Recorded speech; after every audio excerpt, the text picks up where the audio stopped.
여러분 안녕하세요. 찾아가는 새벽기도 시카고 예수사랑교회 조선영 목사입니다.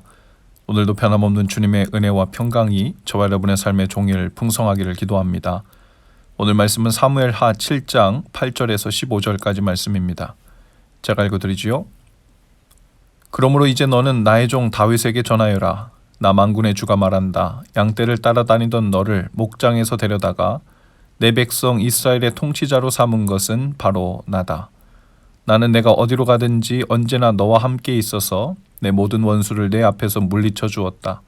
나는 이제 내 이름을 세상에서 위대한 사람들의 이름과 같이 빛나게 해주겠다.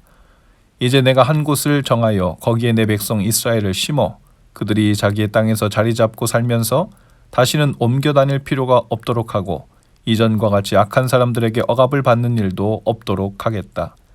이전에 내가 나의 백성 이스라엘에게 사사들을 세워준 때와는 달리 내가 너를 너의 모든 원수로부터 보호하여서 평안히 살게 하겠다. 그뿐만 아니라 나 주가 너의 집안을 한 왕조로 만들겠다는 것을 이제 나 주가 너에게 선언한다. 너의 생애가 다하여서 내가 너의 조상들과 함께 묻히면 내가 내 몸에서 나올 자식을 후계자로 세워서 그의 나라를 튼튼하게 하겠다.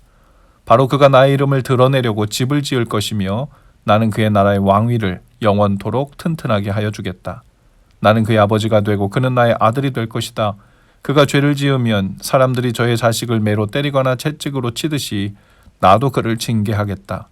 내가 사울에게서 나의 총애를 거두어 나의 앞에서 물러가게 하였지만 너의 자손에게서는 총애를 거두지 아니하겠다. 아멘. 성경에서 다윗은 특별한 사람입니다. 메시아를 부를 때에도 다윗의 자손 메시아라고 부르죠. 하나님은 내 종 다윗이라고 부르셨습니다. 다윗을 제외하고 내 종 누구누구라고 표현된 것을 거의 찾기가 힘든데요.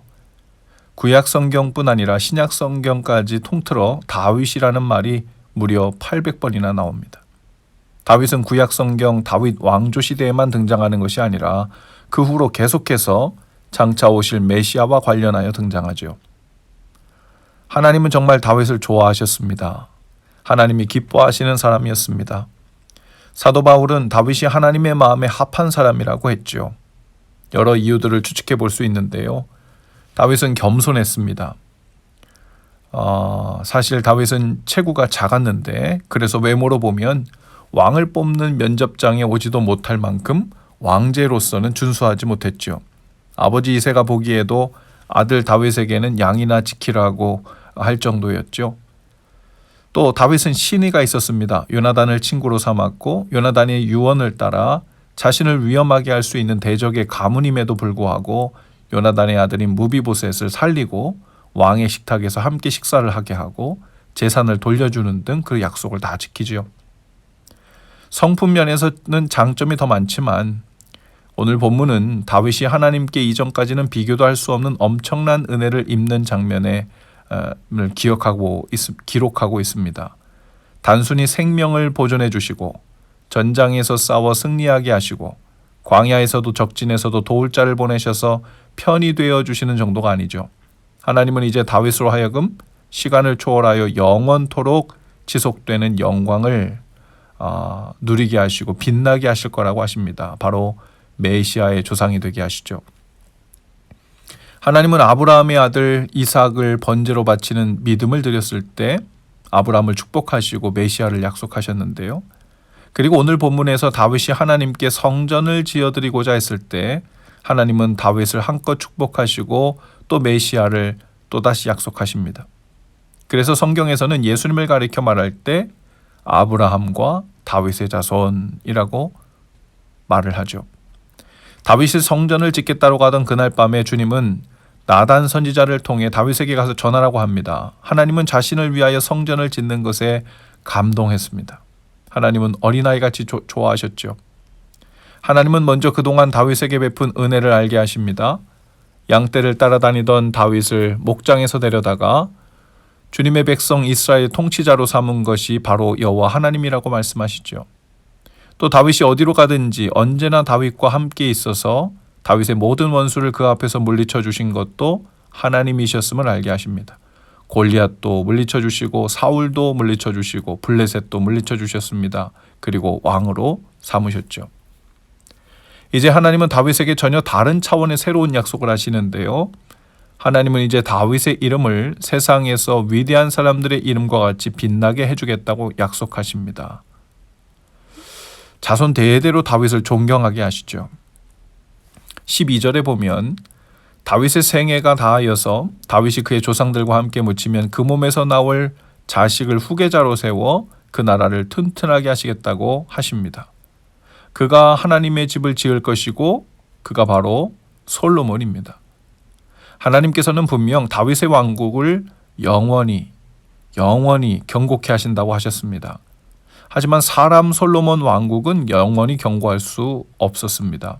하나님은 다윗의 자손에 대해 말씀하시면서 둘을 염두에 두신 것입니다. 하나는 솔로몬을 통한 성전 건축을 말씀하신 것이고 두 번째 자손이란 다윗의 자손이라고 불릴 메시아를 통해 영원히 견고하게 지속될 하나님 나라 왕국을 말씀하신 것이죠.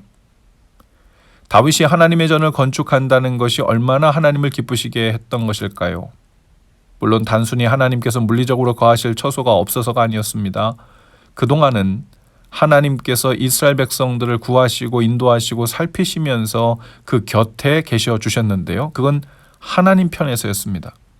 그렇게 하나님은 그들의 하나님이 되어주고 백성들은 하나님을 경외하는 백성으로 살기를 원하셨죠. 하지만 백성들은 늘 수동적이었습니다. 자신들이 복받기 위해서, 징계를 받지 않기 위해서, 보호받기 위해서, 일용할 양식을 얻기 위해서, 생명을 보존하기 위해서 하나님을 섬기고 제사를 드리고 율법을 지켰습니다. 그런데 다윗은 처음으로 사람 편에서 하나님을 향해 먼저 사랑을 고백하고 구애를 한 것입니다. 하나님의 이름을 둔 거룩한 집을 지어놓고 제가 그 옆을 떠나지 않고 하나님과 함께 살고 싶습니다. 복을 받기 위함도 아니고 벌을 받지 않기 위해서도 아니고 하나님이 좋기 때문입니다. 하나님을 사랑하기 때문입니다. 이런 마음의 표현이 바로 성전 건축을 하겠다는 마음으로 드러난 것입니다. 다윗의 이 마음이 시편 27편 4절에 잘 드러나 있죠. 주님, 나에게 단 하나의 소원이 있습니다. 나는 오직 그 하나만 구하겠습니다. 그것은 한평생 주님의 집에 살면서 주님의 자비로우신 모습을 보는 것과 성전에서 주님과 의논하면서 살아가는 것입니다. 아멘.